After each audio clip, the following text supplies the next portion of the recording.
मोदी से झूठा तो इस धरती पर कोई नहीं है। मोदी अगर कह रहा है कि बाबा साहब का फॉलोअर हो, तो आप ये निश्चित मान लीजिए कि बाबा साहब की जो विचारधारा है, जो बाबा साहब के कार्य हैं, उन सबको पूरी तरह से नष्ट करने, खत्म करने के लिए काम कर रहा है मोदी। 850 यूनिवर्सिटी हैं, 850 यूनिवर्सिटी में एक भी वाइस चांसलर शेड्यूल कास्ट नहीं है, शेड्यूल ट्राइब्स नहीं है, ओबीसी नहीं है।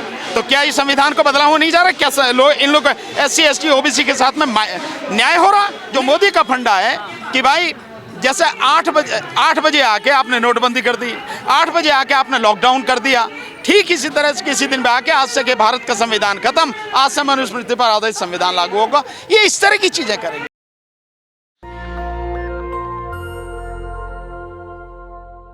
15 अगस्त 2023 को एक अखबार में नरेंद्र मोदी के खासम खास विवेक देव रॉय एक आर्टिकल लिखते हैं और कहते हैं नए भारत को नए संविधान की ज़रूरत है। मेरे साथ सुप्रीम कोर्ट के सीनियर वकील भानु प्रताप सिंह जी हैं। सर, कैसे देखते हैं मोदी जी खासम खास हैं विवेक देव रॉय जी? तो वो जो आर्टिकल लिखा गया है वो एक तरह से आप कह सकते हैं कि मोदी के कहने पर लिखा गया है। अन्यथा आर्थिक सलाहकार समिति का जो व्यक्ति अध्यक्ष है, उसका काम क्या है? आर्थिक मसलों पर, आर्थिक मुद्दों पर सलाह दे।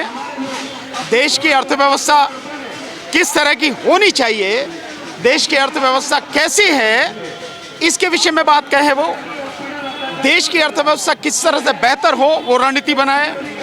लोगों को अधिक से अधिक नौकरी रोजगार कैसे मिले, उसके विषय में रणनीति बनाए, बताए, उसके विषय में सलाह दे सरकार को। लेकिन उसके विषय में सलाह न देके अगर एक व्यक्ति संविधान को खत्म करने की बात कर रहा है, बाकायदा आर्टिकल लिख के कर रहा है, तो वो उसका व्यक्तिगत विचार नहीं है, ये मोदी का विचार है, ये मोदी सरकार का निर्णय है जिसे उसने लिखा है। तो क्या नरेंद्र मोदी भी ये चाहते हैं कि देश का संविधान बदला जाए? लेकिन सवाल ये है कि मोदी जी भी कहते हैं मैं बाबा साहब का फॉलोअर हूँ। नहीं, मोदी से झूठा तो इस धरती पर कोई नहीं है। मोदी अगर कह रहा है कि बाबा साहब का फॉलोअर हो, तो आप ये निश्चित मान लीजिए कि बाबा साहब की जो विचारधारा है, जो बाबा साहब के कार्य हैं, उन सबको पूरी तरह से नष्ट करने, खत्म करने के लिए काम कर रहा है मोदी। और ये उसने अपने कामों से दिखा दिया है। अगर वो वाकई में बाबा साहब का फॉलोअर होता, तो देश के संविधान में, नीति निर्देशक सिद्धांतों में जो आदेश दिए गए हैं सरकार के लिए कि सरकार ये जिम्मेदारी निभाए, और वहाँ पे वर्ड यूज हुआ है इंग्लिश में शैल, मतलब उसे करना है। ये क्या काम करना है कि राज्य को कल्याणकारी राज्य बनाना है। कल्याणकारी राज्य कैसे होगा? लोगों को शिक्षा मिले, लोगों को स्वास्थ्य सुविधाएं मिले, लोगों को रोजगार मिले, लोगों को सुरक्षा मिले, देश का वातावरण खूबसूरत हो, अच्छा हो, जिनको पेंशन नहीं मिले उनको पेंशन मिले, तो लोगों को उनका अधिकार मिलने चाहिए, महिलाओं के हितों की रक्षा होनी चाहिए। ये सारी चीजें हों, तब जाके आप कहोगे कि बाबा साहब डॉक्टर अंबेडकर के विचार पे आप चल रहे हो। लेकिन जब आप संवैधानिक पद पर हो, देश के प्रधानमंत्री हो, बावजूद उसके आप एक धर्म विशेष के मंदिर बनाने के लिए पहले उसकी नींव रखते हो और फिर सारा काम उसी धर्म के अनुसार करते हो, आप प्रधानमंत्री हो। आप केवल नरेंद्र मोदी नहीं हो, इसलिए आप अगर प्रधानमंत्री होकर ये काम कर रहे हो, तो देश के संविधान के विरोध में काम कर रहे हो, और देश के संविधान के विरोध में अगर काम कर रहे हो, तो बाबा साहब डॉक्टर अंबेडकर की विचारधारा के विरोध में काम कर रहे हो आप।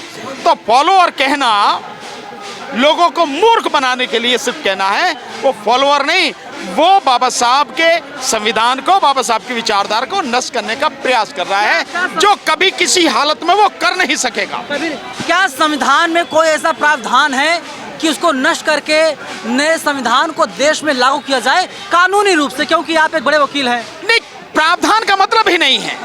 पहले आप उस संविधान को लागू करेंगे ना, आप क्या बदलना चाहेंगे? ये तो, इसे तो अगर मान भी लिया जाए तो आर्थिक सलाहकार है। इससे पहले अटल बिहारी वाजपेयी सरकार में सुप्रीम कोर्ट के जो रिटायर्ड जज जस्टिस वेंकट चलैया, उनके नेतृत्व में एक संविधान समीक्षा कमेटी इन्होंने बनाई थी। लेकिन जब सारी चीजें सामने आई तो जस्टिस वेंकट चलैया ने हाथ खड़े कर दिए कि इस संविधान में मैं कोई परिवर्तन नहीं कर सकता। इसमें परिवर्तन की तो बात ही छोड़ो, पहले तो इसको लागू करो, इसमें कुछ नहीं हो सकता। ये कह के कर दिया, तो इसे तो पता ही नहीं, ABCD नहीं पता इसे तो। ये जो सारी है ये एक रणनीति के तहत होता है। मोदी का ये तरीका है, पहले इससे उससे इधर उधर से लोगों से कहलवाओ, फिर माहौल बनाओ और फिर आप उसको पूरी तरह से बदलो। हालांकि लगातार ये उसको बदल रहे हैं, संविधान को बदल रहे हैं, क्योंकि संविधान के अनुसार कोई काम नहीं कर रहे, संविधान के अनुरूप कोई काम नहीं कर रहे, तो संविधान को ही बदल रहे हैं। 850 यूनिवर्सिटी हैं, 850 यूनिवर्सिटी में एक भी वाइस चांसलर शेड्यूल कास्ट नहीं है, शेड्यूल ट्राइब्स नहीं है, OBC नहीं है, तो क्या ये संविधान को बदला हो नहीं जा रहा? क्या इन लोग SC ST OBC के साथ में न्याय हो रहा? नहीं। और संविधान क्या कहता है? संविधान कहता है सामाजिक, आर्थिक और राजनीतिक न्याय। क्या न्याय मिल रहा है? कोई न्याय नहीं। लेकिन सर सवाल ये भी है कि क्या जो संविधान का मूल ढांचा है, मूल प्रिंसिपल है, क्या उसको बदला जा सकता है, खिलवाड़ किया जा सकता है? नहीं बदला जा सकता। कितने ही केसेस में सुप्रीम कोर्ट ने, और सुप्रीम कोर्ट की भी जो संविधान पीठ है, कॉन्स्टिट्यूशन बेंच है, उन्होंने बार बार कहा है कि संविधान का जो मूल ढांचा है आप उसे नहीं बदल सकते। मूल ढांचा क्या है? जो लोगों के, नागरिकों के मूल अधिकार हैं वो मूल ढांचा है। जो यहाँ का फेडरल स्ट्रक्चर है, संघीय ढांचा है, वो मूल ढांचा है। यहाँ की जो इलेक्शन की व्यवस्था है वो मूल ढांचे में आती है। सो आप इसको नहीं कर सकते, इसको खत्म नहीं कर सकते। लेकिन जब आप संविधान बदलने की बात कर रहे हो, फिर तो मूल ढांचा क्या आप सभी कुछ बदल दोगे?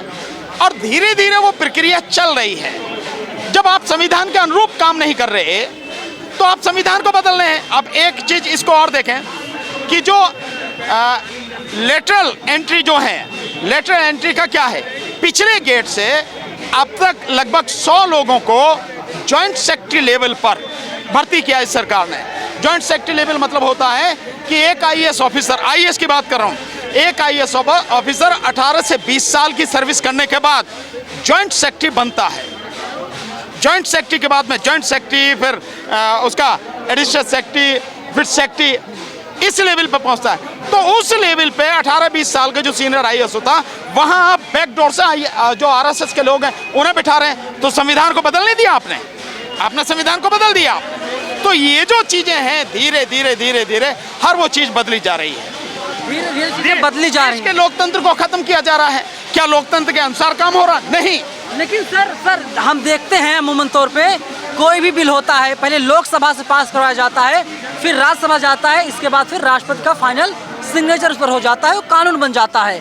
बीजेपी के पास लोकसभा में बहुमत है, राज्यसभा में बीजेपी जुटा ही लेती है, और राष्ट्रपति किसके पक्ष में है सब कुछ पता है। लेकिन क्या भारतीय जनता पार्टी ऐसा कुछ कर सकती है? देखिए, वो संविधान बदलने के लिए यहाँ पर नहीं, इस तरह से लेके नहीं आएगी कि पहले लोकसभा में लाएगी फिर राज्यसभा में लाएगी। संविधान बदलने के लिए तो अलग से संविधान सभा बनानी पड़ेगी, उसमें वो सारी चीजें करनी पड़ेंगी।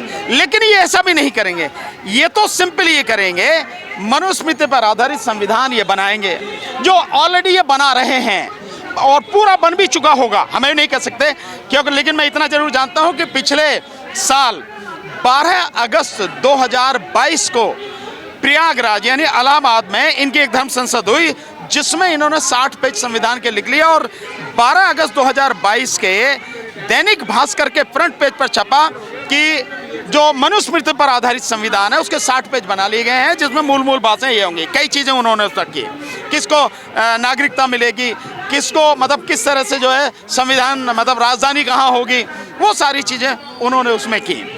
तो और उसके बाद उन्होंने कहा कि अगले साल बनारस में फिर धर्म संसद होगी और तब तक 200 पेज उसके बना लिए जाएंगे। सो ऑलरेडी ये उस काम पे लगे हुए हैं, हो सकता है बना भी लिया हो। सो ये जो उसे करेंगे एक रात में, मोदी का जैसे फंडा है कि एक रात में जो मोदी का फंडा है कि भाई जैसे 8 बजे आके आपने नोटबंदी कर दी, 8 बजे आके आपने लॉकडाउन कर दिया, ठीक इसी तरह से किसी दिन पे आके आज से कि भारत का संविधान खत्म, आज से मनुस्मृति पर आधारित संविधान लागू होगा। ये इस तरह की चीजें करेंगे तो हम लोग जिंदा रह पाएंगे, हम गुलाम बनाए जाएंगे। ये यही तो चाहते हैं कि इस देश की 120 करोड़ आबादी जो इस संविधान के माध्यम से जीना सीख रही है, धीरे धीरे आगे बढ़ने का प्रयास कर रही है, वो कैसे कर रही है? क्योंकि इनके अंदर जो जातिवादी और वर्ण व्यवस्थावाद, ब्राह्मणवादी मानसिकता है, मनुवादी मानसिकता है, उसके तहत आपका यानी दलित समाज का, SC ST OBC का आगे बढ़ना, अच्छे कपड़े पहनना, अच्छे मतलब घरों में रहना और शिक्षा प्राप्त करना, ये इन्हें बर्दाश्त नहीं है। ये लोग चाहते इसलिए ये 120 करोड़ लोगों को गुलाम बनाना चाहते हैं। ये लोग चाहते हैं रानी के पेट से राजा पैदा हो, प्रजा के पेट से गुलाम पैदा हो। नहीं, मोदी अपने आप को राजा घोषित करना चाहता है और वो तभी होगा कि जब इस देश के संविधान को जो है खत्म करेंगे। इस देश के संविधान को खत्म कर राजतंत्र की घोषणा करेंगे। मनुस्मृति पर आधारित संविधान होगा और जो मनुस्मृति पर आधारित संविधान होगा वो संविधान लागू होगा थानों से। तो थानों से जब लागू होगा, क्योंकि राजतंत्र चलता थानों से, ये जो अदालतें हैं ये अदालतें खत्म होंगी। ये जो वकील हैं इनके सबके कोर्ट खुंटी पटक जाने हैं। और क्योंकि राजतंत्र होगा तो विधानसभाओं की जरूरत क्या है? तो जितने भी 4,500 के लगभग विधायक हैं वो सारे के सारे उनका विधायक पना, जो मतलब क्योंकि विधानसभा ही खत्म हो जाएगी तो उनके जो खद्दर के कुर्ते पजामे पहन के वो अखड़ते घूमते हैं सब खत्म हो जाना है। ये व्यवस्था ये लाना चाहते हैं। ईवीएम भी खत्म हो जाएगी। ईवीएम तो नहीं, ईवीएम तो इसमें रखेंगे। 2024 का चुनाव जीतने के लिए ईवीएम को रखेंगे और ईवीएम से मोदी जी आ रहे हैं। ईवीएम के बिना मोदी चुनाव नहीं जीत सकता। बैलेट पेपर से चुनाव होगा। मोदी तो क्या है, 1 सीट पर 1000 मोदी, 1000 अमित शाह खड़ा कर दो तो भी 40 से ज्यादा सीट नहीं जीत सकता अगर बैलेट पेपर से चुनाव होगा। चलिए, भविष्यवाणी कर दिए हैं भानु प्रताप सिंह जी और साफ तौर पर कह रहे हैं कि मोदी क्या 1000 मोदी को एक सीट पर खड़ा कर दिया जाए तो भी चुनाव नहीं जीत सकते हैं अगर बैलेट पेपर से चुनाव करवाया जाता है। तो फिलहाल पूरी बातचीत पर आप हमें अपनी राय कमेंट बॉक्स में जरूर बताइएगा। कैमरा पर्सन आशीष के साथ मैं नवीन कुमार नंदन, नेशनल दस्तक, दिल्ली। नेशनल दस्तक की आपसे गुजारिश है कि अगर इसको बचाना चाहते हैं तो नेशनल दस्तक को सब्सक्राइब करने के लिए रेड कलर के सब्सक्राइब बटन को दबाएं, फिर बेल आइकन की घंटी दबाएं। नेशनल दस्तक को बचाने के लिए बहुत जरूरी है कि हर खबर को शेयर करें, लाइक करें, कमेंट जरूर करें।